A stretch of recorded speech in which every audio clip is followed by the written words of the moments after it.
In Dungeons & Dragons 5th edition, the various types of trolls are described as lanky giants that average around 9 feet tall, with thick rubbery hides and skin of varying color. They are typically large, green-skinned bipedal creatures with ropey dark hair and long arms, and a pungent odor. The standard troll has an AC of 15 and 84 hit points, as well as a +4 to strength, a +1 to dex, and a +5 to constitution. They have a -2 in intelligence, a -1 in wisdom, and a -2 in charisma. They have dark vision up to 60 feet, a passive perception of 12, and speak giant. While classified by the monster manual as giants, there is no official confirmed relation between them and the deities of giant kind or other giants. The troll has advantage on perception checks that have to do with scent, helping them to find their prey without sight, and they also have a trait called regeneration. This allows them to regain 10 hit points at the start of their turn, provided that they have not taken any acid or fire damage during the previous round. If a troll is at 0 hit points at the start of their turn but has not taken either fire or acid damage, it regains 10 HP and does not die. It only dies if it is at 0 HP and does not get its regeneration trait at the start of its turn. The standard troll has only one action, a multi-attack consisting of a bite and 2 claws. Both are a +7 to hit, with the bite dealing 1d6 +4, a range of 5 to 10, and the claw dealing 2d6 +4, a range of 6 to 16 damage per strike. In total, they deal a range of 17 to 42 damage per turn, which can be devastating at lower levels. In combat, the troll is relatively straightforward. I would have it attack players with a bite and claw attack, focusing on the player that has dealt it the most damage or is causing it the most problem. Trolls are by design not intelligent creatures, so I don't think they would know how to single out casters or healers, and their average movement means that they will likely ignore those that are too far away for them to reach in a single turn, favoring those who are close by instead. Their real strength comes from their regeneration trait, which unfortunately for them can be easily countered with acid or fire damage, with fire being one of the most common damage types across players and creatures alike. Overall, it's a fairly underwhelming creature in Dungeons & Dragons. However, I want to talk about the mythology behind trolls, as the D&D creature just does not do the Scandinavian Nordic myths justice. In Old Norse mythology, trolls were ascribed to living in isolated areas associated with rocks like mountain ranges, caverns, or underground areas, and they lived in small families that typically hated and consumed humans.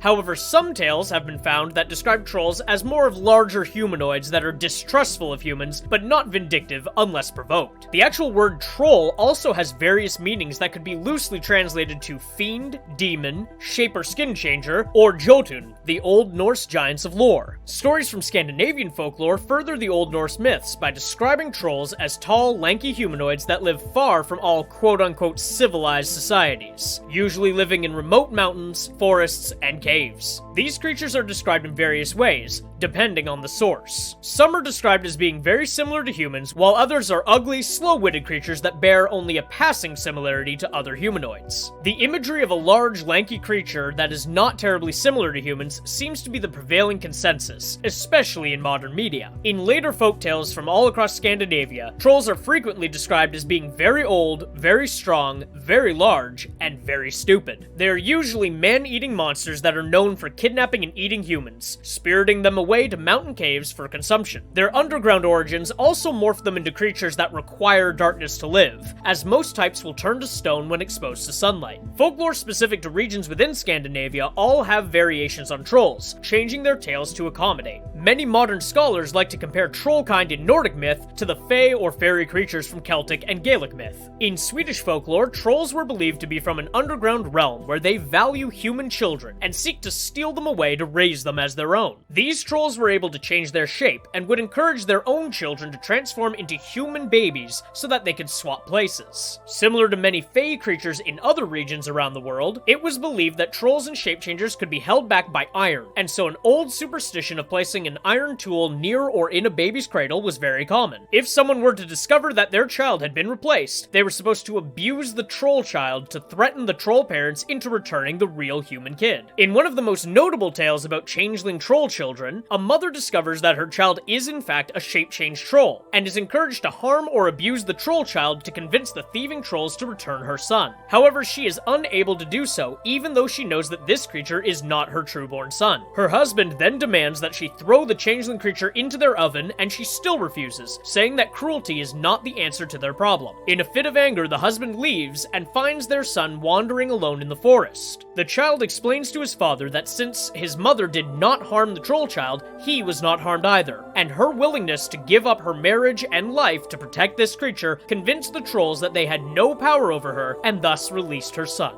When comparing the D&D creature to the myth, we find that D&D borrows heavily from more simplified Scandinavian trolls. There is no mention of trickery, kidnapping, or devious intellect, nor does the D&D creature have shape-changing abilities. This is likely in part due to the Tolkien version of trolls, which are depicted as giant bulbous creatures that like to overpower other creatures and consume them by boiling them alive. Tolkien's take on trolls seems to borrow heavily from the stupid and vicious variety of troll, and keeps the weakness to sunlight intact. In fact, Bilbo Baggins encounters 3 such trolls in The Hobbit, and by confusing and riddling with them, manages to keep them outside until the dawn breaks, turning them all into stone and saving his dwarven companions. The D&D troll removes the sunlight weakness in favor of a weakness to fire and acid, and adds the regeneration property to an otherwise unremarkable creature.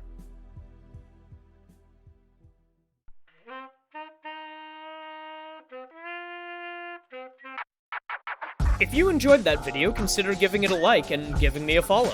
And for more of my videos, you can find me on Twitch @Moglaroo, YouTube @Moglaroo Streams, and TikTok @Moglaroo Streams as well.